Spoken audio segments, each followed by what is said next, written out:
A remarkable interview with former President Bill Clinton. For decades, as you watched, both Clintons had license to do essentially whatever they wanted to do, and they did. Fellow Democrats wouldn't criticize them, and neither would their obedient toadies in the media. The Clintons ran the Democratic Party, so they were too important to be held accountable. That has changed. Bill Clinton is now politically irrelevant, so there's no longer any reason to protect him. The media smell blood. Here, for example, is what happened when Bill Clinton visited the Today Show this morning to sell a new book. The conversation went directly to Monica Lewinsky. Watch. But you didn't apologize to her. I have not talked to her. Do you feel like you owe her an apology? No, I do. I do not. I've never talked to her. But I did say publicly on more than one occasion that I was sorry. Ouch. He almost lost it, then sort of recovered. Then he went on to explain that even though Monica Lewinsky's life was completely destroyed by that experience, while he himself went on to become the single richest former president in history, he somehow is the real victim here. Watch this. Do you think differently or feel more responsibility? No, I felt terrible then. Nobody believes that I got out of that for free. I left the White House $16 million in debt. I've had nothing but women leaders in my office since I left. You are giving one side and omitting facts. Mr. President, I'm not trying to present a side. You think President Kennedy should have resigned?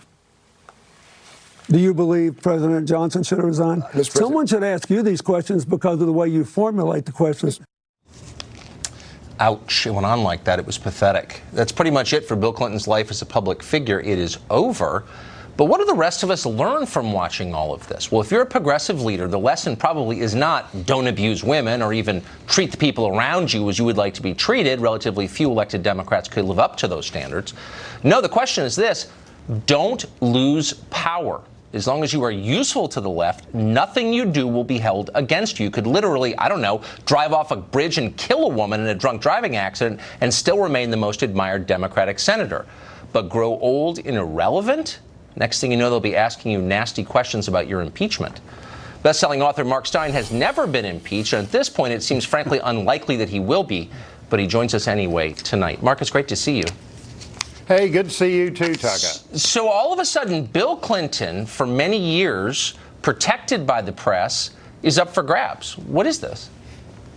Well, I think there's a sense, as you said, that he is now disposable. But also, at a certain level, I do think there's a great shame at what the rationale for Clintonism in the 90s loosed in the following 20 years. The most interesting moment to me, most horrifying moment actually, and the most pathetic and self-serving moment in this Today Show interview comes when he pleads in mitigation, and it's interesting to look at his facial expression as he says this, that I had a sexual harassment policy as governor in the 1980s. In other words, that's the lesson the Democrats took from this, that as long as you struck the right attitudes in public, you could do what you... I mean, try this in any other aspect of your life. Hey, bud, you're double parked. Oh, it's okay, officer. I voted for the municipal parking lot expansion bill in 1973.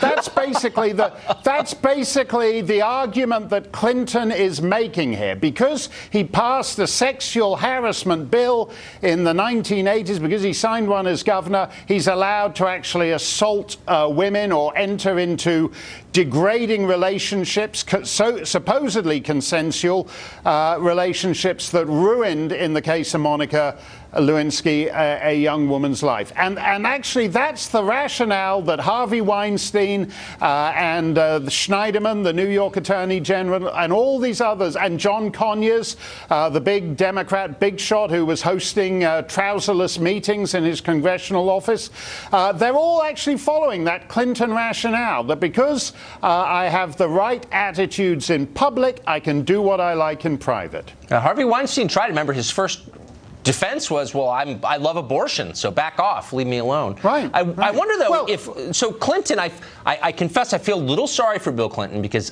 in my view, this is really about the Democratic Party changing and rejecting its past. But I also wonder, as long as we're going to have a reckoning with Clinton over his behavior, when do we get the reckoning with all of his defenders? in the media. The Washington Post reporter who said that she would get on her knees for him for keeping abortion legal. The feminist leaders who attacked Monica Lewinsky in effect and dismissed the rape allegations. When do they get their time under the spotlight for what they did? Yeah, and I think there's also other ones too. There were ones who didn't attack Monica, but I remember, for example, being attacked in Canada by a feminist columnist who said, you're wrong about Monica. Monica isn't a victim here. She's going to make millions of dollars. She has had a miserable 20 years. Nothing she's done. She was essentially ruined and tossed aside by Bill Clinton. And as we saw in this interview, he thinks that he is the victim here. And he's out, by the way. He's on a book tour peddling this novel he supposedly quotes co-written, unquote, with James Patterson, and is supposedly, his most ambitious work of fiction since his deposition in the Paula Jones case. This Clinton is getting $1 bazillion to put his name to this ludicrous novel, and Monica Lewinsky is someone who has never had a fulfilled career, never had a fulfilled family life, and that doesn't matter because the Clintons just discard people and move on to the next bit of human debris.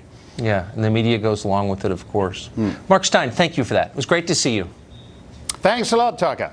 Joining us now, Richard Goodstein, who served as an advisor to President Clinton, and he joins us in the studio. So before I ask you about the sexual harassment stuff, I want to play a clip from the former president on CBS this morning, also on this book tour, comma, which I hope goes on forever, comma, in which he addresses the great press coverage that Barack Obama got. And here's how he explained that. Watch. They did treat him differently than other Democrats and Republicans. They liked him. And they liked having the first African-American president, and he was a good president. Oh, so Obama got special treatment because he was black. Do you agree with that? Well, I think he's talking about two different things there. One, it's stuck in his craw that Obama got better treatment than his wife did when they two ran against each other in 2008.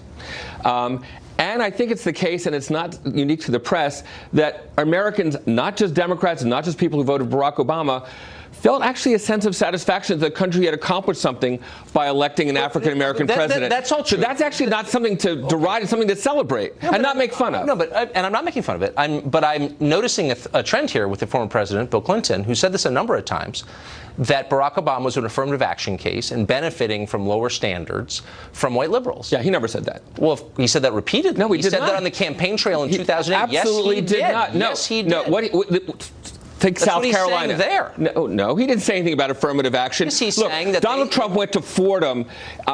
Bill Clinton went to Yale Law School. Barack Obama went to Harvard Law School. You know, I love this notion of somehow... I'm just trying to assess what the former president said. I'm not weighing in on this. I'm merely saying that here's this liberal icon saying, oh, he was a black guy. He got special treatment. I'm just wondering if you agree with that. That's all I'm asking. No, I don't think he got special... That's what Bill Clinton said. I'm just telling you. No, what he said was that the press, and it was true for others, took a certain sense of pride in the United States having elected an African-American given the history of slavery. And he said he's a good president. and as you saw in the interview, he also thought that Donald Trump's sort of escapades, if you want to match kind of accusers versus accuser, that won't be a fair fight. I'm just saying, look, he derides President Obama, but that's totally cool because he's a liberal. But let me ask you this. What do we know about sexual harassment that we didn't know 20 years ago when we were defending Bill Clinton up and down? Now we're deriding him. But what's changed? What have we learned? Do we know sexual harassment's wrong now? We didn't know that in 1998? Yeah. So I will speak as somebody who was on the air talking about Bill Clinton back in 1998. Right. And my position from day one is I assume that Monica Lewinsky wasn't kind of somebody who was unable to think straight and that what the story was true.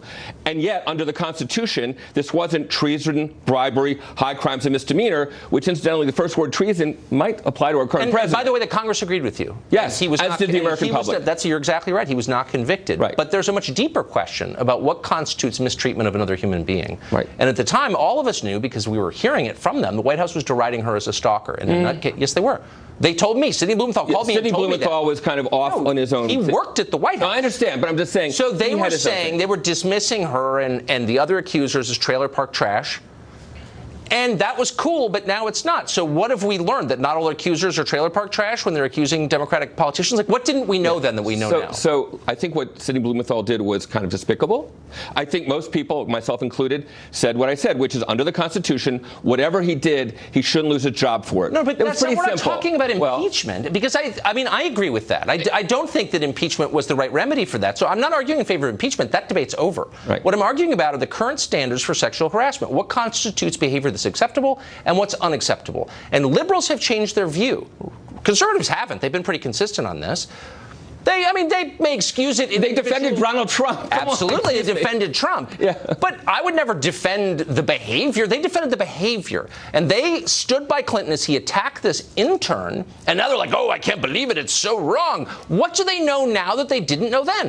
The Trump standard is who stayed with him after Access Hollywood and after he talked about grabbing women by their private parts. That's the Trump loyalist. That's who's held on a pedestal in the Trump orbit, right? Okay, so they are defending you're not answering him. My question, which is, did you not know that it was wrong to attack interns after you had sex with them and denied it in the White House? So I think what Mark Steyn just said was supposedly consensual. There's no dispute that it was consensual. Whether there was an imbalance of power and it was wrong for Bill Clinton to do, he actually apologized. But and why doesn't he call her and apologize? I wonder. It's an interesting thing. You'd have to ask him. Have other reporters ask him. What do you think? He has said over and over. He's an awful person. Let's be honest. Page 810 of his book, and over he has said he apologizes. Donald Trump hasn't apologized to a single person. He calls them liars. Okay, so you're against Trump. I get it. No, but I'm just saying there's a big difference. It's a sincere question. Like, why wouldn't he? Was asked 4 times by that NBC report. Right. 4 times, and he lied about it at first. Oh yeah, I've apologized, and then the reporter pressed and said no in person. He finally conceded, no, I haven't talked to her. Why does he just call her? I don't think there's any news there. No, but why doesn't he?